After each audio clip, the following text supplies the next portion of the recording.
Você já ouviu o nome Jezabel? Ao longo dos séculos, essa figura se tornou sinônimo de manipulação, idolatria e corrupção espiritual. Mas por quê?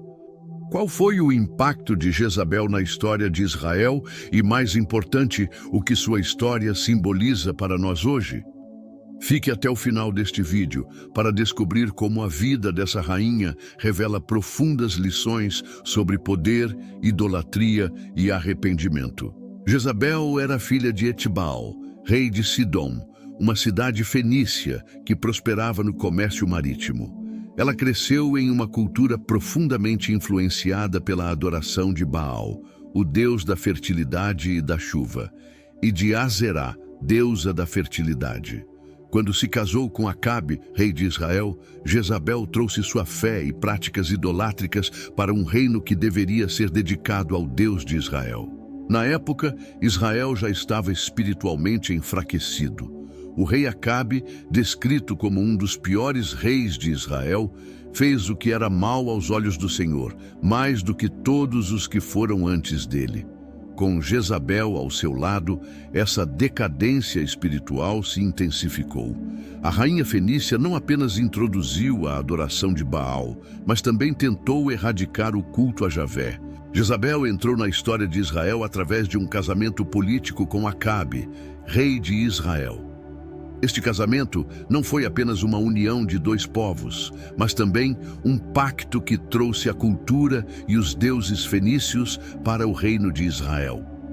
Jezabel era filha de Etbaal, rei de Sidom, uma nação conhecida por sua devoção a Baal e a Aserá. Desde o início, ela foi uma figura que personificava o sincretismo religioso, mas também a oposição deliberada ao Deus de Israel. Como rainha, Jezabel era mais que uma consorte. Ela tinha um papel ativo e dominante no governo. A sua influência sobre Acabe foi tamanha que o rei abandonou em grande parte a adoração a Javé e permitiu que Jezabel promovesse a adoração de Baal e Aserá como religião oficial do reino. Jezabel trouxe consigo centenas de profetas de Baal e Aserá, sustentados pelos recursos do Estado israelita. Ela mandou construir altares e templos em honra a Baal, incluindo um grande templo em Samaria, a capital do reino. Além disso, ordenou a erradicação dos profetas de Deus. Muitos foram mortos, e os que sobreviveram se esconderam. Um homem chamado Obadias, um servo fiel a Deus, que trabalhava no palácio de Acabe, escondeu 100 profetas em cavernas, fornecendo-lhes alimento e água em segredo. A decisão de Jezabel de impor a adoração a Baal levou ao famoso confronto no Monte Carmelo, narrado em 1 Reis 18. O profeta Elias, que permaneceu como uma voz solitária em defesa de Javé, desafiou os 450 profetas de Baal e 400 profetas de Aserá para provar quem era o verdadeiro Deus. No auge do confronto, os profetas de Baal clamaram ao seu Deus o dia inteiro, sem qualquer resposta. Quando chegou a vez de Elias, ele restaurou o altar do Senhor, colocou um sacrifício sobre ele e ordenou que fosse encharcado com água. Elias orou, e Deus respondeu com fogo do céu que consumiu o sacrifício, a madeira, as pedras e até mesmo a água ao redor. Esse evento foi um golpe devastador para a religião de Baal em Israel. No entanto, Jezabel não foi intimidada. Quando soube do ocorrido, ela jurou matar Elias, dizendo que os deuses me castiguem com todo rigor, caso eu não faça com a sua vida o que vocês fizeram com os profetas de Baal até amanhã. Outro evento significativo que destaca a corrupção de Jezabel foi a conspiração contra Nabote, descrita em 1 Reis 21. Acabe desejava a vinha de Nabote, que ficava próxima ao palácio do rei.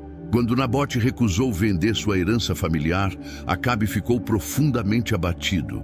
Jezabel, percebendo a fraqueza do marido, tomou o controle da situação.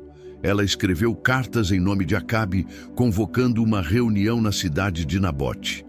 Jezabel ordenou que 2 falsas testemunhas acusassem Nabote de blasfêmia contra Deus e o rei. Como resultado, Nabote foi apedrejado até a morte e Acabe tomou posse da vinha. O comportamento de Jezabel não ficou impune. Ela provocou o julgamento divino e enfrentou uma série de profecias de juízo por meio dos profetas de Deus, que enviou Elias para confrontar Acabe. Elias declarou: "Assim diz o Senhor, no lugar onde os cães lamberam o sangue de Nabote, os cães lamberão também o teu sangue." Elias anunciou que o Senhor traria desgraça sobre sua casa, incluindo a morte de Acabe e a destruição da dinastia dele. Embora Acabe tenha mostrado arrependimento temporário, Jezabel permaneceu desafiadora até o fim. Com o tempo, Deus levantou Jeú, um comandante militar, para trazer justiça contra a casa de Acabe e Jezabel. Jeú foi ungido como rei e recebeu a missão de erradicar a idolatria e os descendentes de Acabe. Em sua campanha, Jeú eliminou os seguidores de Baal e matou os filhos de Acabe, cumprindo as profecias de Elias. Quando Jeú chegou à cidade de Jezreel, onde Jezabel residia, ela ouviu sobre sua aproximação. Em um ato final de desafio, Jezabel pintou os olhos, adornou-se e olhou pela janela para confrontá-lo. Sua atitude simbolizava orgulho e resistência, mas também era uma tentativa de manipulação. Ela gritou para Jeú, tentando desmoralizá-lo ao compará-lo a Zimri, um antigo rei de Israel que havia assassinado seu predecessor. Jeú, no entanto, ignorou suas provocações e ordenou que os servos de Jezabel a jogassem da janela. Ela caiu ao chão e o impacto foi tão violento que seu sangue espirrou nas paredes e nos cavalos. Jeú entrou no palácio e, após comer e beber, ordenou que enterrassem Jezabel, pois ela era filha de um rei. No entanto, quando os servos foram buscá-la, encontraram apenas o crânio, os pés e as mãos. Os cães haviam devorado o resto do corpo, cumprindo a profecia de Elias. Os cães devorarão Jezabel junto ao muro de Jezreel. A história de Jezabel não termina com sua morte. Sua figura se tornou um símbolo de corrupção espiritual, manipulação e rebeldia contra Deus. No Apocalipse, a igreja de Tiatira é advertida por tolerar uma mulher chamada Jezabel, que se diz profetiza, mas com seus ensinos induz os meus servos à imoralidade sexual e a comer alimentos sacrificados aos ídolos. Embora essa referência não se refira à rainha Jezabel diretamente, seu nome é usado como metáfora para influências malignas que desviam o povo de Deus. Seu nome é frequentemente associado à corrupção espiritual e à perseguição aos justos. Ela foi uma rainha que não só causou grande sofrimento ao povo de Israel, mas também levou muitos ao pecado da idolatria. A morte de Jezabel não foi apenas o fim de uma rainha corrupta, mas o cumprimento de uma profecia que simbolizava a vitória de Deus sobre a idolatria e a injustiça. Sua queda é uma poderosa lembrança de que nenhum poder humano pode prevalecer contra a soberania de Deus. A história de Jezabel não é apenas um relato antigo de uma rainha caída. Ela é um alerta atemporal sobre os perigos da idolatria, da manipulação e da corrupção espiritual. Jezabel usou sua posição de poder para distorcer a verdade, levar o povo de Israel à adoração de falsos deuses e perseguir os justos. Mas, por mais poderosa que tenha sido, sua queda foi inevitável diante da soberania de Deus. Hoje, seus ensinamentos e exemplos ainda reverberam. Quantos de nós, assim como Acabe, sucumbemos à manipulação e às influências externas, colocando nossa fé e nossos valores em segundo plano? A história de Jezabel nos desafia a examinar nossas próprias escolhas, a resistência ao pecado e a nossa fidelidade a Deus. Como povo de Deus, somos chamados a não permitir que as falsas adorações e as corrupções do mundo tenham espaço em nossos corações. Assim como o Senhor derrotou Jezabel e trouxe justiça àqueles que praticavam a maldade, Ele é fiel em cumprir suas promessas e trazer redenção aos seus.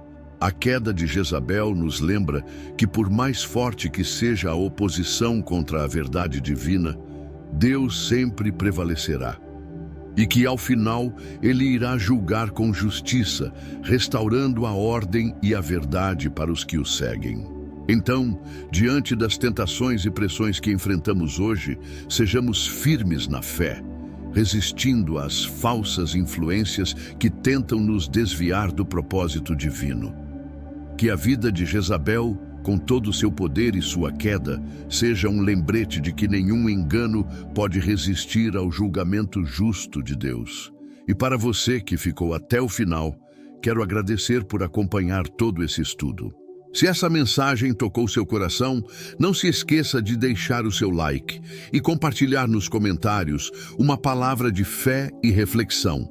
Se ainda não é inscrito, inscreva-se no canal e ative o sininho para não perder os próximos vídeos. Que Deus abençoe sua vida e até a próxima.